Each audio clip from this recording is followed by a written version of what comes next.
Nearly Chris here. Nice Sunday morning, nice and early. Always get up early. Been listening to some nice music this morning. You probably won't be able to hear in the background because I've got it quite low because the wife's still in bed. But I'm listening to Overpate Beaters. I don't know how to pronounce it, but it's a gorgeous piece of minimalist classical music, sort of choral. Just perfect Sunday morning music, really. Doing this video as a sort of response to a thread that fellow Brit Steve Whitty started, and he wanted to know what people thought of. It is early on Sunday morning, so he wanted to know second albums that were better than first albums, and he showed as an example Rush. So he showed Fly By Night, which is one of my favourite Rush albums. And I thought, all right, I can do that. So I had a look for some things, and the first thing I came up with was this. So the band I'm going to choose is Rainbow. Richie Blackmore's Rainbow, as it was originally. Richie Blackmore, obviously, as you probably know, was a member of Deep Purple. He was getting somewhat disillusioned with the whole Deep Purple thing. His kind of power within the band was waning a little bit. So in sort of 1974, 75-ish, he'd approached the band to do a cover of a Quatermass song and a composition that he'd written himself, and the band weren't keen at all. So he thought, right, sod it, I'll just do a solo album. So he decamped off into the studio in early 1975 to produce a solo album. And that solo album eventually turned into this, Richie Blackmore's Rainbow. Famously, Richie employed the uses of Ronnie James Dio on vocals and half-inched Ronnie James band Elf to act as backing musicians. This came out in 1975, I think in August. It was recorded while Richie was still a member of Deep Purple, but Richie left Deep Purple in the June of '75, so before the album was released. The two songs that he wanted to record with Deep Purple but didn't are on this album. So that's Black Sheep of the Family, which is a Quatermass cover, one of two covers on the album, and the other was 16th Century Greensleeves, which has since become a bit of a sort of trademark thing for Richie. The other cover to appear on the album is Still I'm Sad, which was the Yardbirds song. I love this album. I think it's a brilliant album. I mean, anecdotally, Ronnie James Dio said it was his favourite Rainbow album. Really strong Man on the Silver Mountain, Still I'm Sad, Catch the Rainbow, brilliant songs on it.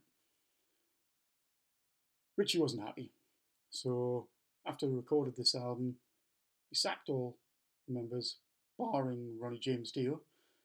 I mean, the lineup who appear on this album never appeared live as Rainbow.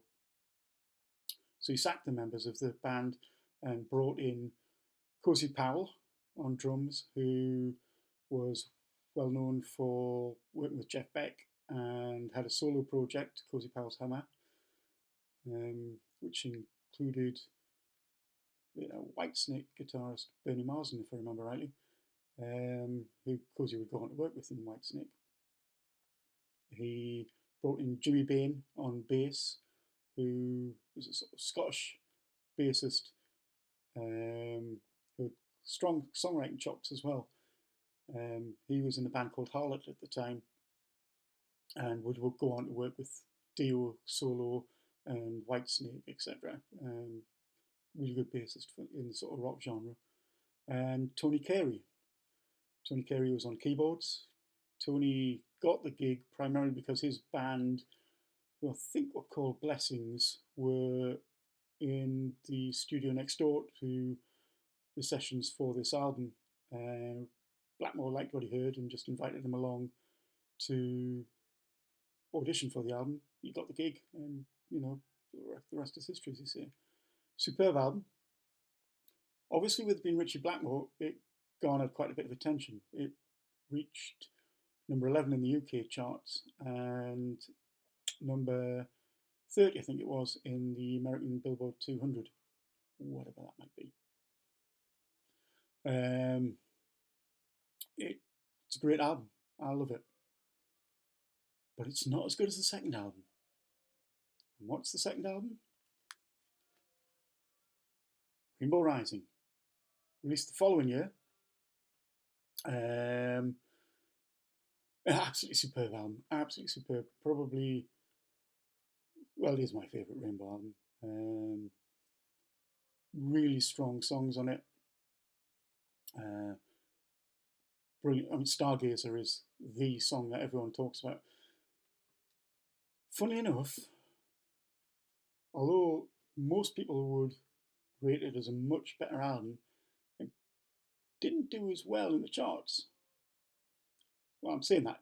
In the UK, it also reached number 11, so matched Richie Blackmore's Rainbow's placing in the charts. But in the States, it only just broke into the top 50, 49 or 48, something like that. But this is just an amazing album.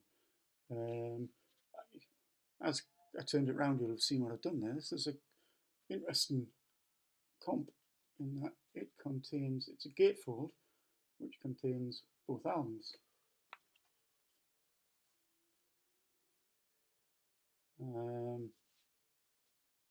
It's a really strong album. Like I say,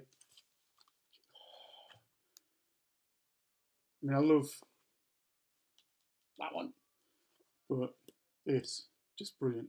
Tara Woman, Run with the Wolf, Starstruck, Do You Close Your Eyes, Stargazer, Light in the Black. Light in the Black's my favourite track off the album. It's probably it is my favourite Rainbow track. Stargazer gets all the press off this, but Light in the Black is just brilliant, brilliant. Follows on perfectly from Stargazer.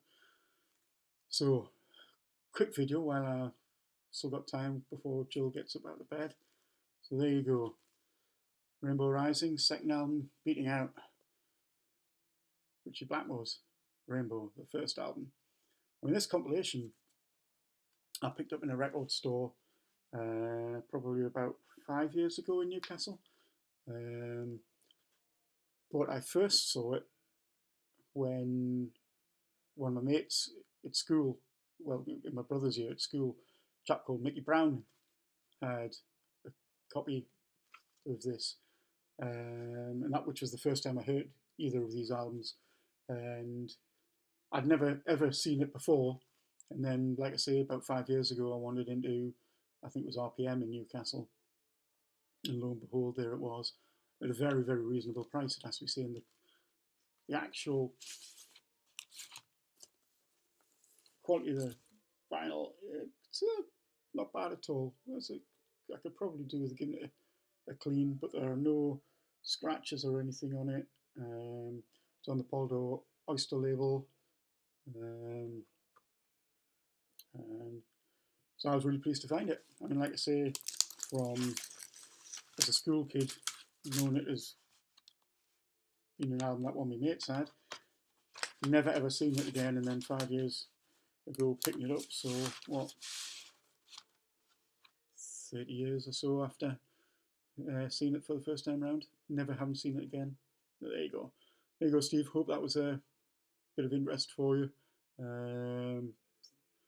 Continue the good work. Really enjoying your channel. We seem to have very, very similar musical tastes, so I do enjoy watching your videos whenever they come up. Okay, I'm gonna call it quits there and see if I can run another video off before the wife gets up. Okay, see you guys.